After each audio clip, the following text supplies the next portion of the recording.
Hi there folks, today we're looking at a Duratec 24 valve V6 engine. It's a Ford engine. It's found on Tauruses and Sables as well as other Ford products. And today I am going to show you how to replace the bushing on the Intake Manifold Runner Control linkage. That's a mouthful, so we'll just call it the IMRC for short.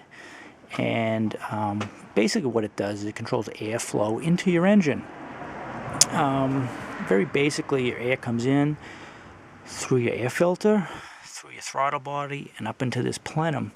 Now inside this plenum there are runners or tubes that individually feed each cylinder air. There's a primary and there's a secondary. The primary is always open, and the secondary is controlled with a butterfly valve. That butterfly valve will open when the engine needs more power at higher RPMs. Now typically, in the range of 3,000 to 3,400 RPMs is when it will open up. The engineers came up with this system to basically give you a good balance between fuel economy and power. Now, that butterfly valve is basically controlled through this box on this engine. There's an electromechanical device in here. It gets a signal from the PCM. PCM is the powertrain control module. So it gets an electronic signal and it says open those butterfly valves. The actuator actuates, and then through this mechanical cable here, it runs down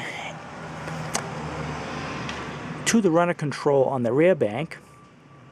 And then through a linkage, a mechanical linkage, it's directly connected to the runner control on the front bank. Now, as I said, the plastic bushing on this one, actually it broke and it fell out.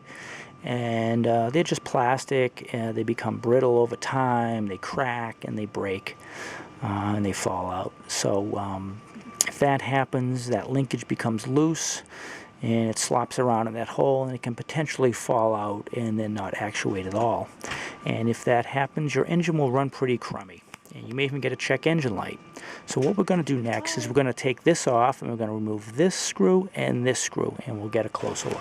Thanks. Okay, I removed the throttle spring, and it gives us a little more access to the area. And you can see the linkage. Now the cable controls the rear bank.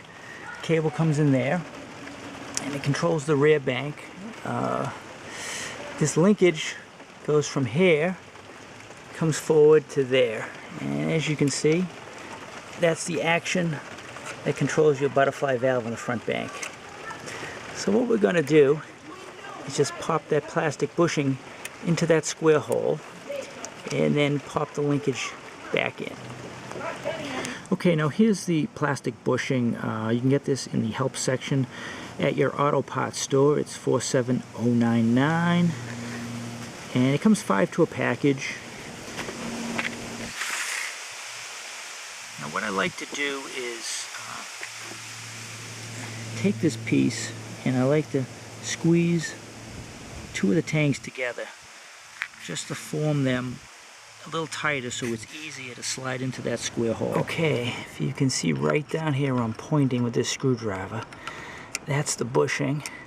I just pressed it into the square hole, and it's very tight access to get in there. You may want to rotate the throttle body, the throttle lever back a little bit to get in there. I also used this small screwdriver.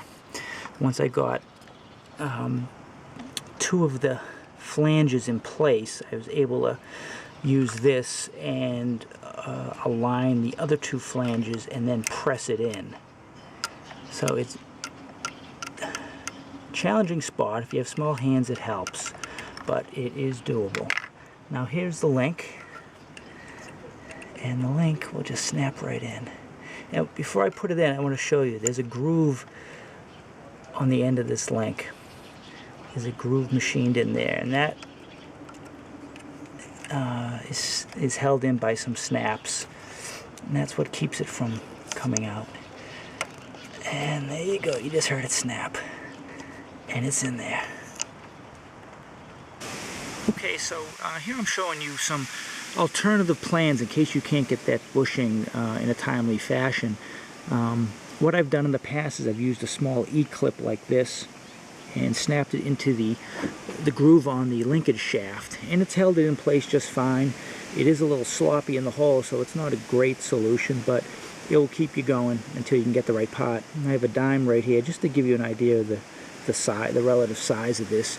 You can get these at a hardware store, or some auto parts stores sell them in bulk, or in the help section you can buy an assortment of sizes in a package. And I'm also showing some mechanics wire here. That's another way you can hold that thing in place temporarily. Just wire it on so it doesn't fall out of the hole. So it's always good to have some contingencies, and here are some things I've done that will hold you over until you can get the right part. Okay, now you put your throttle spring back on and the cover as we just did with the 2 screws, and you're ready to go. So I hope you found this video helpful and informative. Feel free to leave any comments, and bye for now.